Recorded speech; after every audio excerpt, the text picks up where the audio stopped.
নমস্কার, শখের রান্নাঘরে সবাইকে স্বাগত। আজকে দেখুন কি ফাটাফাটি চিকেন বানিয়েছি। এইভাবে যদি চিকেন বানিয়ে খান, একদম কথা দিলাম আপনার দর বাড়বেই বাড়বে। কারণ এর নামই হচ্ছে চিকেন তরকারি। তো দেখুন কিভাবে বানিয়েছি। এত সুন্দর লাগছে দেখতে। দেখতে যতটা সুন্দর খেতেও কিন্তু ঠিক ততটাই সুন্দর। হেভি টেস্টি হয়। মানে না বলে বোঝাতে পারলাম না। বলে বোঝানো তো যায় না। একবার অন্তত এইভাবে এই প্রসেসে বানিয়ে খাবেন তাহলেই বুঝতে পারবেন যে কতটা আমি ঠিকঠাক বলেছি যে কতটা টেস্টি হয়। তো দেখুন মেন যে আমার প্রসেস তাতে আমি চলে এলাম।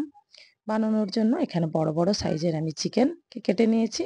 ধুয়ে পরিষ্কার করে জল ঝরিয়ে রেখেছিলাম। এখন আমি নুন দিয়ে ভালোভাবে মাখিয়ে নিচ্ছি। কোনো কিছু আর দেয়া লাগবে না। শুধু নুন দিয়ে মাখিয়ে রেখে দিলেই হবে। কিছুক্ষণ আমি ভালো করে মাখিয়ে নেব। দিয়ে আমি এটাকে সরিয়ে রেখে দেব। এখানে আমি কিছু গরম মসলা এড করব। তার জন্য আমি নিয়ে নিলাম গোটা ধনে, জিরে, মৌরি, কাজু, আমন্ড, গোটা গরম মসলা, লবঙ্গ, দারুচিনি আর এলাচ।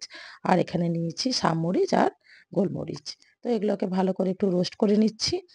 রোস্ট একেবারেই হালকা করে করব, বেশি কিন্তু পোড়াবো না। তাহলে কিন্তু মসলার টেস্ট আসবে না সেভাবে, গন্ধটাও থাকবে না। তো এটা ঠান্ডা করতে দিয়ে দিলাম গোটা গরম মসলাগুলো। আর এখানে আমি দিয়ে দিলাম তেল কড়াইতে, তেলটা গরম হোক। আর এখানে মসলা গরম মানে যেটা ভেজেছিলাম, রোস্ট করেছিলাম সেগুলোকে ভালো করে ঠান্ডা হওয়ার পর গুঁড়িয়ে নিলাম। তো এখানে ভালো করে তেলটা গরম হয়ে গেছে। এখন আমি দিয়ে দিচ্ছি কুচিয়ে রাখা পেঁয়াজ। কুচিয়ে রাখা পেঁয়াজগুলো আমি একেবারে লাল, লাল করে ভাজবো।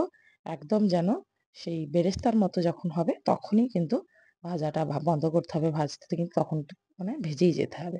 একদম লাল, লাল করে ভাজতে হবে। এখন একটু জল দিয়ে দিলাম যাতে না পুড়ে যায়। খুব সুন্দর বেরেস্তার মতোই কিন্তু ভাজাটা হয়েছে। এখন দিয়ে দেবো হলুদ আর লঙ্কা, লাল লঙ্কার গুঁড়ো। এখানে ১.৫ চামচ মতো হলুদ দিলাম আর ১.৫ চামচ মতোই লাল লঙ্কার গুঁড়ো দেবো। আপনারা ঝালটা কম বেশি করে নিতে পারেন। যেমন খাবেন তেমন দেবেন।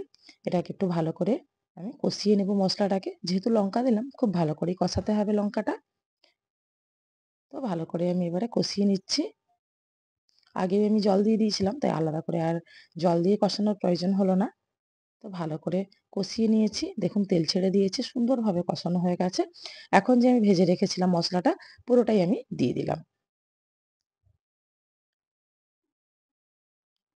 কি সুন্দর দেখুন তেল ছেড়ে দিয়েছে।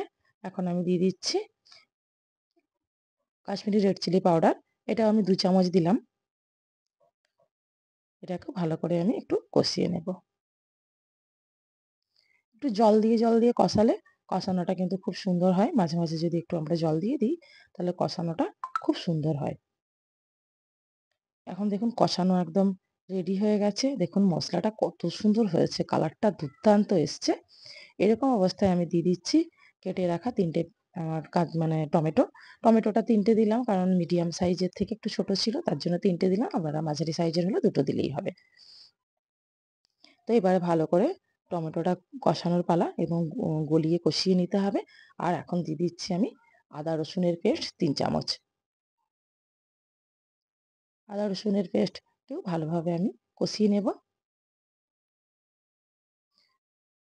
যেহেতু এখানে আমন্ড আর কাজু পড়েছে তার জন্য কিন্তু সবসময় লেগে যাওয়ার চান্স থাকবে। নাড়া কিন্তু বন্ধ করা যাবে না। নাড়াটা অনবরতই করতে হবে। তা নাহলে কিন্তু তলায় লেগে যাওয়ার ভয় থাকবে। তো ভালোভাবে কষিয়ে নিচ্ছি। আবারও একটু আমি জল দিয়ে ভালো করে কষিয়ে নিলাম। টমেটোটাও যাতে গলে যায় এবং কষানোটাও যাতে খুব সুন্দর হয়। এবারে তেল ছাড়ার অপেক্ষা। তেলটা ছেড়ে দিলেই দিয়ে দেবো এবারে ম্যারিনেট করে রাখা চিকেনটা। দেখুন একেবারেই তেল ছেড়ে দিয়েছে। অপূর্ব, দেখেই মনে হচ্ছে খুব সুন্দর একদম রেডি হয়ে গেছে। এখনো এত সুন্দর একটা গন্ধ উঠেছে। দারুণ, দারুণ একদম সুগন্ধ করছে। তো দিয়ে দিলাম এখন চিকেন। মসলাটা যেহেতু খুব সুন্দর রোস্ট করে ভাজা ছিল তার জন্যই এত টেস্টি হয় মানে এটা খেতে। তো ভালো করে আমি চিকেনটাকে আমি প্রায় ১০-১৫ মিনিট ধরে একটু নাড়ানাড়ি করে কিন্তু আমি কষিয়ে নেব। তারপরেই এখানে আমি দিয়ে দেবো ফেটিয়ে রাখা ৬-৭ চামচ মতো এখানে টক দই আমি ফেটিয়ে রেখেছিলাম সেটাই আমি এখন দিয়ে দিলাম। একটু কিন্তু কষানোর পরে দেবেন চিকেনটা। কারণ কেন? ভালোভাবে সেদ্ধটা যাতে একটু আগে হয়ে যায় তারপরেই দেবেন এটা। এবং এখন কিন্তু আর জল দেওয়ার কিচ্ছু দরকার নেই। যেহেতু আমি দই দিয়েছি, দই দিলে খুব জল বেরোয়। তো এখন একটু চাপা দিয়ে রেখে দেবো। ৫ থেকে ৭ মিনিট মতো চাপা দেবো। বেশিক্ষণ দেওয়ার দরকার নেই। এরপরে কিন্তু আমি ঢাকনা খুলে দিচ্ছি। ঢাকা খুলে দেখাচ্ছি, দেখুন কতটা সুন্দর হয়েছে। আর কিছুক্ষণ হলেই কিন্তু মাংস কিন্তু একেবারেই রেডি হয়ে যাবে। চিকেন তরকারি খেতে কিন্তু হেভি টেস্টি লাগে। খুব সুন্দর হয় এই রান্নাটা। এইভাবে যদি একবার বানিয়ে খাওয়ান কাউকে, বাড়ির সবাই কিন্তু প্রেমে পড়ে যাবে চিকেন তরকারি। এখন এখানে দিয়ে দিচ্ছি আমি কাসুরি মেথি। এটাকে ভালো করে হাতে রোস্ট করে নিলাম, দিয়ে দিয়েছি। রোস্ট করে রেখে দিয়েছিলাম। তো সেটাকে আমি উপর থেকে দিয়ে দিলাম। এটাকে দিয়ে একটু আমি ফুটিয়ে নেব। এটা রুটি, পরোটা, ভাত, লুচি সবের সঙ্গেই কিন্তু বিরিয়ানি বা আপনার হচ্ছে পরোটা, ফ্রাইড রাইস, পোলাও সবকিছুর সঙ্গে কিন্তু খুব সুন্দরভাবে যায়। তো দিয়ে দিলাম একটু ঘি উপর থেকে। আপনারা চাইলে একটু বাটারও দিতে পারেন। কোনো অসুবিধে নেই। বাটার বা ঘি যেকোনো একটা ইউজ করতে পারেন। এবারে কিন্তু একটু নাড়াচাড়া করেই আমার কিন্তু একেবারে রেডি হয়ে যাবে চিকেন তরকারি, একেবারে রেডি। এবারে সার্ভ করার পালা। অবশ্যই আমার এতক্ষণ সঙ্গে থাকার জন্য অনেক ধন্যবাদ। পাশে থাকবেন আর অবশ্যই লাইক, কমেন্ট ও শেয়ার করবেন। আর অবশ্যই কিন্তু বানিয়ে খাবেন। বানিয়ে খেলে কতটা ভালো লাগলো কমেন্ট করে কিন্তু জানাতে ভুলবেন না। দেখা হবে পরের ভিডিওতে। নমস্কার।